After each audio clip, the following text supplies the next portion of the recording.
CMR shopping mall biggest festive ధమాకా గంటకు బహుమతులు గెలుచుకోండి. నమస్తే, నేను విజయ్. మనతో పాటు ఉన్నారు Suman TV news chief editor Keshav గారు. నమస్తే. నమస్తే. జమ్మూ కాశ్మీర్ విషయానికి వస్తే నేషనల్ కాన్ఫరెన్స్ చాలా ఎక్కువ సీట్లు సాధించింది.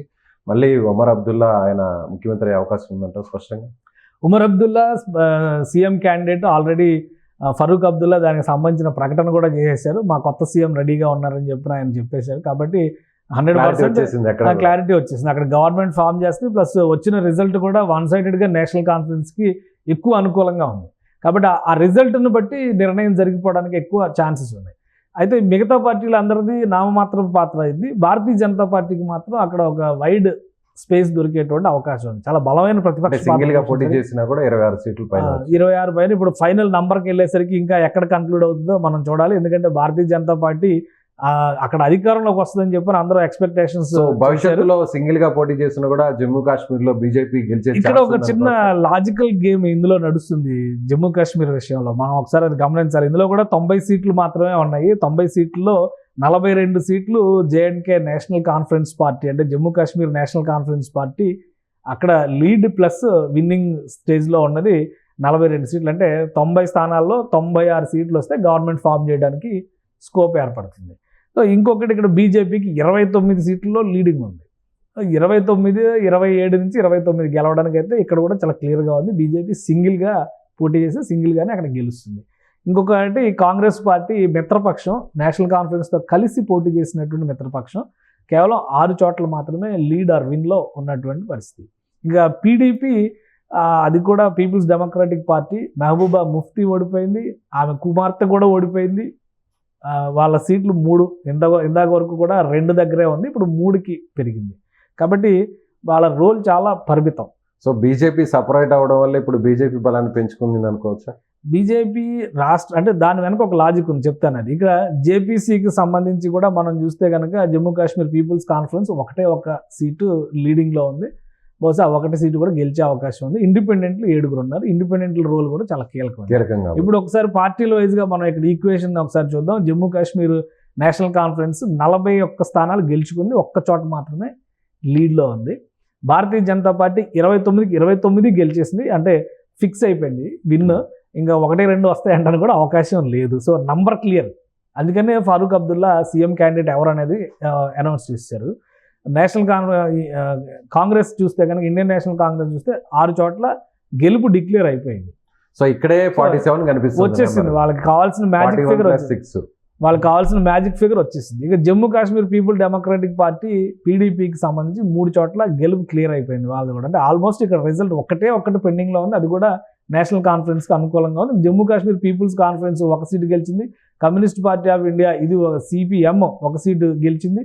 అంటే ఈ 1 సీటు కూడా వీళ్ళకి అనుకూలంగా ఉంటుంది, కూటమికి అనుకూలంగా. నేషనల్ కాన్ఫరెన్స్ ప్లస్ కాంగ్రెస్, ఎందుకంటే లెఫ్ట్ పార్టీస్ కూడా కలుస్తుంది కాబట్టి. ఆమ్ ఆద్మీ పార్టీ 1 సీటు గెలిచింది. అనూహ్యంగా ఇక్కడ హర్యానాలో ఏమో అసలు అకౌంట్ ఓపెన్ చేయాలి, ఇక్కడ కాశ్మీర్లో ఓపెన్ చేయాలి. సో ఇండిపెండెంట్లు 7 ఉన్నారు.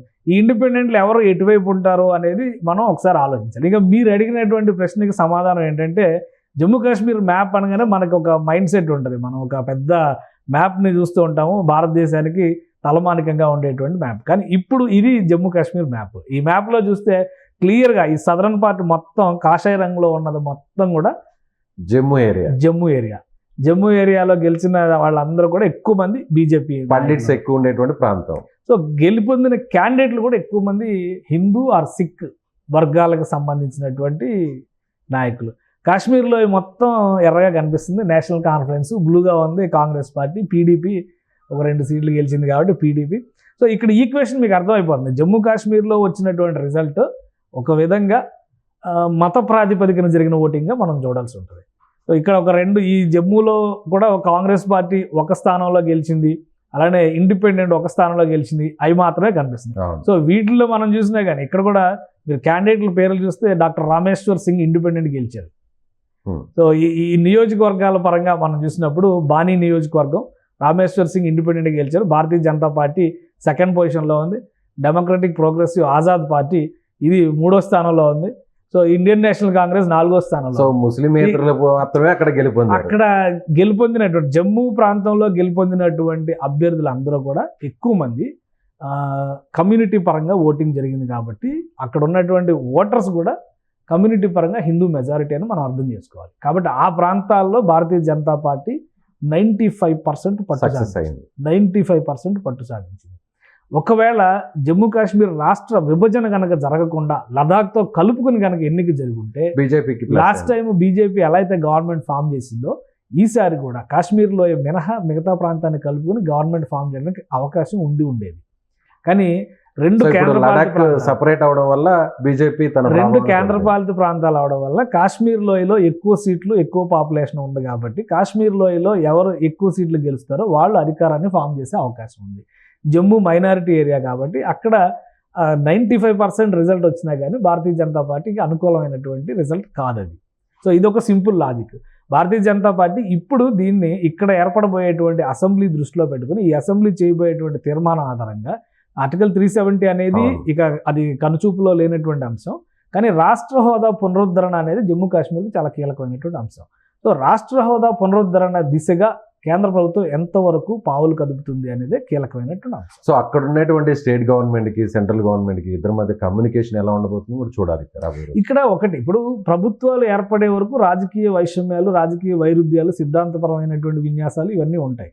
కానీ వన్స్ ప్రభుత్వాలు ఏర్పడిన తర్వాత కేంద్ర రాష్ట్ర ప్రభుత్వాల మధ్య సంబంధాలు మాత్రమే ప్రాతిపదిక అవ్వాలి ఎక్కడైనా కానీ. హర్యానాలో ఇప్పుడు డబుల్ ఇంజిన్ సర్కార్ కాబట్టి ప్రాబ్లం ఉండదు, డోకా ఉండదు.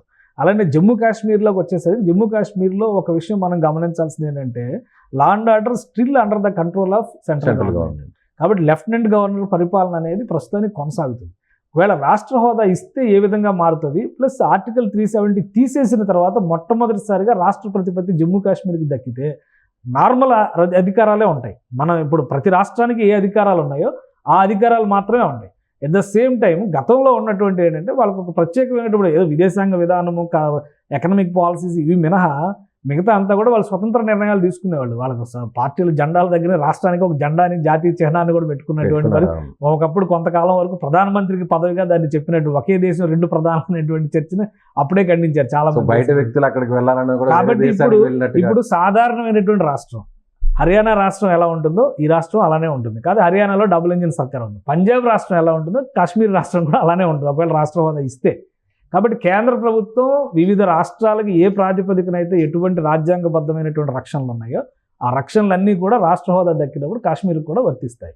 కేంద్ర ప్రభుత్వం సయోధ్య లేకుండా రాష్ట్ర ప్రభుత్వం ఏ పని చేసేటువంటి అవకాశం ఉండదు. కాబట్టి సయోధ్యతో మెలగాల్సినటువంటి బాధ్యత కొత్తగా ఎన్నికైనటువంటి నేతల మీద ఉంటుంది.